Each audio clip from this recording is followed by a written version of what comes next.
Татар телен беләм, компьютерны яратам, демәк, әзрәк кенә өйрәнсәм, мин Ләйлә Лерон Бахмутова программалаучы булырга планлаштыра. Шуңа күрә бүген яңа IT паркның мөмкинлекләре белән танышырга килгән. Үзенең ачышларын туган телдә һәм менә шушында ясарга ниятли. нинди бар Европада, Америкада, Рәсәйдә руслар өчен эшләнелгән программалар. Аларның барысын да татарлаштырып була.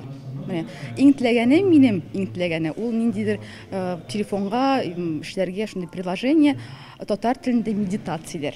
Менә айтишниклар монда килсәләр, бу яңа IT паркка, монда барысы да бар, компьютерлар, интернет, урынны. Яңа IT парк элекеге Спартак аяк киеме фабрикасы урынында ярты ел эчендә төзелде. Аңа танылган татар галиме Бәшир Рәмиев исемен бирәләр. Ул безнең илдә 1948 елда беренче электрон исәпләү машинасын уйлап табучыларның берсе. Экскурсия барышында аның шәхесе белән якыннан таныштыралар. Наш такой человек создал IT паркта 1000 квадрат метр мәйданда махсус стартап-хаб булдырылган. Элеккегесе белән чагыштырганда 2 тапкырга зуррак. Монда инде хәзердән үк килеп эшләргә теләүчеләр бихисап җитәкчелек. Ләкин моның өчен үз проектын тәкъдим итеп, җитди сынау узарга кирәк. Монда 130дан артык стартап проектлар өчен менә шундый эш урыннары җитештерелде һәм иң беренче отбор безнең Казан Digital Week кысаларында 22 сентябрьдә узачак. IT парк ишекләре мәгълүмати технологияләр белән кызыксынмаган кешеләр өчен дә ачык. Биредә теләгән һәркем цифрлы китапханәгә килеп эшли ала.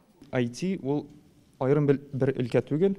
Бүгенге көндә IT теләсә инде өлкәнең бер өлеше булып тора. Шуңа күрә без бу урынны coworking, цифрлы библиотека, китапханә дип атадык һәм ачтык. Ягъни монда 108 урын бар бүгенге көндә. Һәм теләсә нинди белгеч 5000 сум акча түләп айына монда килеп эшли ала.